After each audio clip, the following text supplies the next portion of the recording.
Louvado seja nosso Senhor Jesus Cristo, para sempre seja louvado. Meu querido irmão, minha querida irmã, muito obrigado pela sua companhia nessa nossa leitura espiritual. Já estamos avançando aí, estamos indo para o nosso 10º encontro aí, esse nosso 10º episódio do livro Jesus Cristo do Padre Karl Adam, que ele faz algumas conferências sobre a pessoa humana e divina de Jesus. Meu querido irmão, minha querida irmã, eu quero que você curte e compartilha. Pesquise lá no Google, no YouTube, Apostolado Alimento da Alma. Esse é o nome do nosso canal. Compartilhe ele para os outros colegas. Temos o nosso canal do WhatsApp. Então, entra, siga o nosso canal. Nós já estamos com 100 inscritos no nosso canal no YouTube. Muito obrigado pelo seu apoio. Deus abençoe. Então vamos fazer com que mais pessoas cheguem cada vez mais. Nós estamos cada vez mais melhorando. Vamos dar continuidade à leitura do nosso livro, Amor a Pobres e Ricos. Por outro lado, não se desfiguraria menos o texto evangélico se quisesse ver nele o programa de um reformador social à maneira moderna. Como sempre, o olhar de Jesus penetra fundo demais para que possa esperar a salvação de reviravoltas sociais puramente exteriores. Em particular, não vê um meio geral de fazer desaparecer a pobreza. Pobres sempre os terei convosco.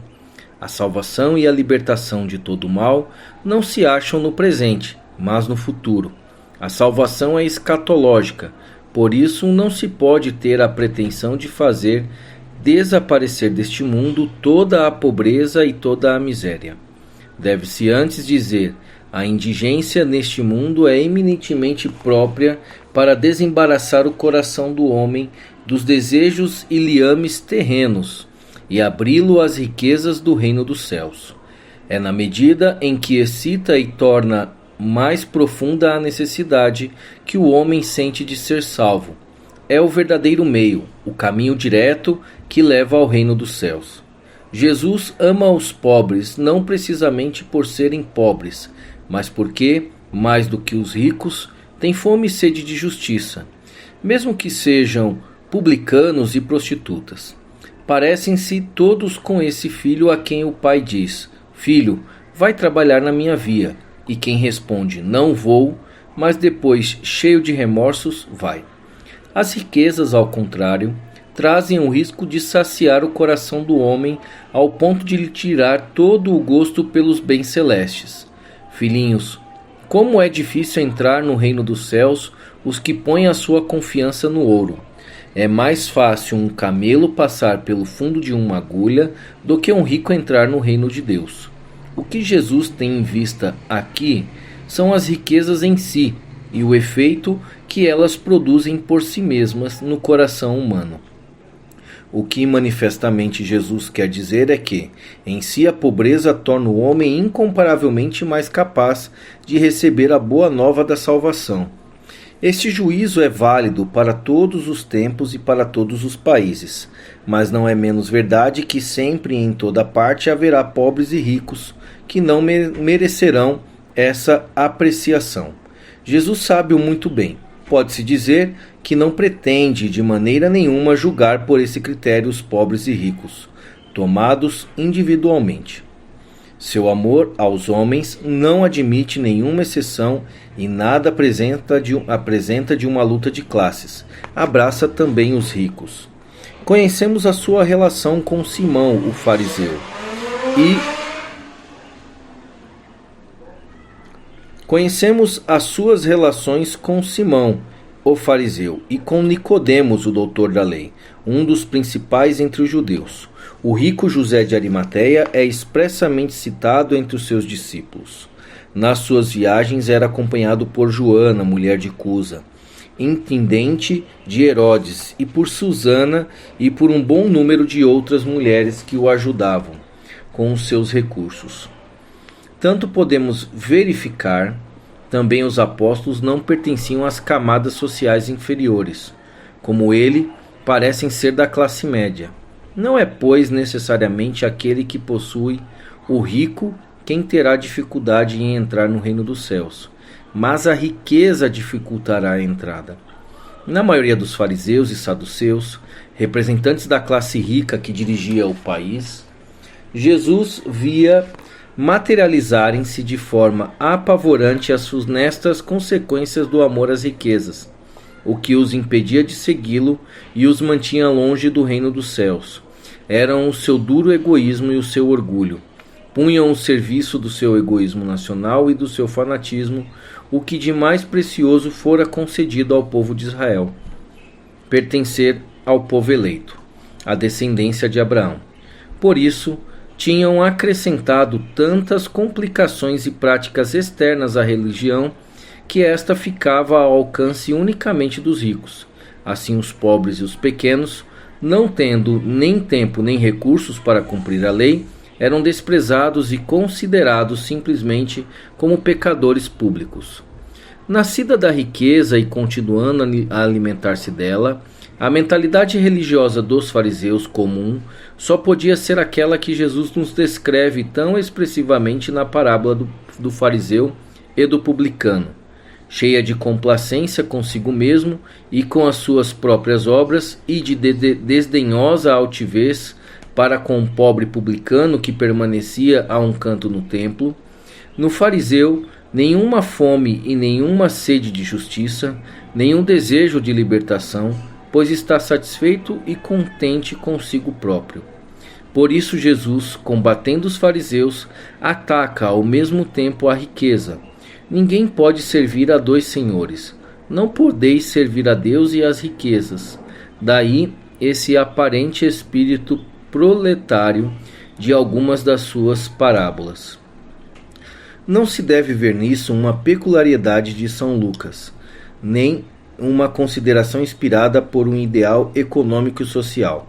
É simplesmente a expressão enérgica desse profundo amor de Jesus pelo homem, que não se deixa cegar por nenhuma espécie de preconceitos de estado ou de classe, que não faz a menor distinção entre as pessoas, que vai buscar e sabe achar um homem vivo precisamente onde os preconceitos religiosos e sociais hereditários somente veem quedas e reprovação.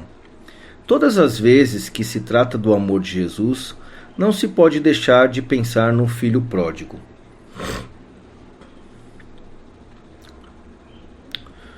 Todas as vezes que se trata do amor de Jesus, não se pode deixar de pensar no filho pródigo, a quem o pai acolhe presuroso e abraça com efusão e ternura. E na memória dos homens ficará também gravada a imagem de Lázaro, o pobre, levado pelos anjos ao seio de Abraão, enquanto o rico é atormentado no inferno. E todos, ricos e pobres, se lembrarão desse alegre banquete a que os ricos se negam a comparecer e a que são convidados quase à força. Os mendigos, os aleijados, os cegos e os paralíticos, e mesmo os que se arrastam pelos caminhos e ao longo das cercas. Essa predileção de Jesus pelos pobres e necessitados não lhe é, aliás, inspirada somente por considerações de ordem racional. Pela maior aptidão por esses deserdados, revelam para receber a mensagem da esperança. É nele um sentimento inato, natural, do coração, um sentimento que brota dessa necessidade tão forte de compaixão pelos que padecem, um sentimento que não pode tranquilizar-se enquanto houver quem sinta fome, nem estar enquanto houver homens mergulhados na tristeza. Por isso, ele próprio não quer ter onde repousar a cabeça, e exige de todos quanto desejam ser seus discípulos. Vai, vende tudo o que tens e dá aos pobres. Seu amor pelos desgraçados não é somente uma exigência da razão. É uma espécie de necessidade íntima, um impulso interior irreprimível, uma exigência do seu coração.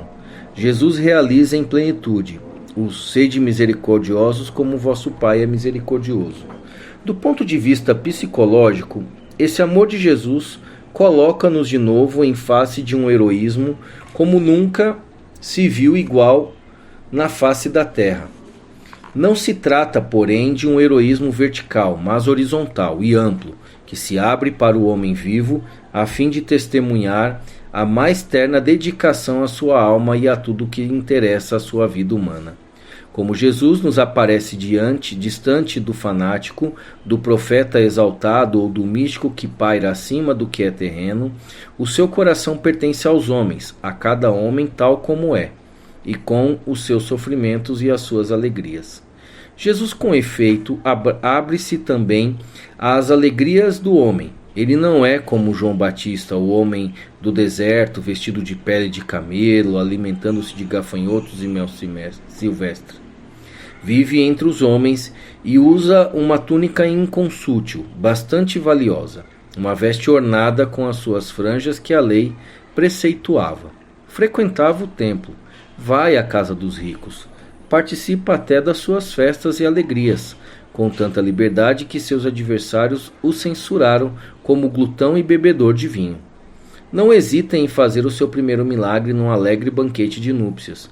Enquanto o esposo estiver com eles, os seus discípulos não devem jejuar. Dentre os mais íntimos, há um a quem estima particularmente e a quem deixa repousar sobre o seu peito. Enfim, pode-se dizer que toda a sua atividade, toda a sua vida, ele a colocou numa moldura tão encantadora, tão preciosa, tão arrebatadora, que é impossível não ver nele um poeta. A natureza inteira, suas figueiras e seus lírios, seus arbustos, suas vinhas, seus pássaros e as suas raposas, o brilho deslumbrante do sol e a terrível tempestade, tudo isso ele o evoca e anima com um gesto criador. Todos esses traços revelam uma grandeza, uma largueza de alma, uma amplidão de vistas, ao mesmo tempo que uma sensibilidade, uma ternura e uma delicadeza que em vão se buscaria nas almas simplesmente heróicas ou nas naturezas voltadas exclusivamente à ascese. Meu querido irmão, minha querida irmã, muito obrigado pela sua companhia. Reforço, curte, compartilhe, mande para seus amigos, seus parentes, os seus conhecidos. Deus os abençoe. Louvado seja nosso Senhor Jesus Cristo, para sempre seja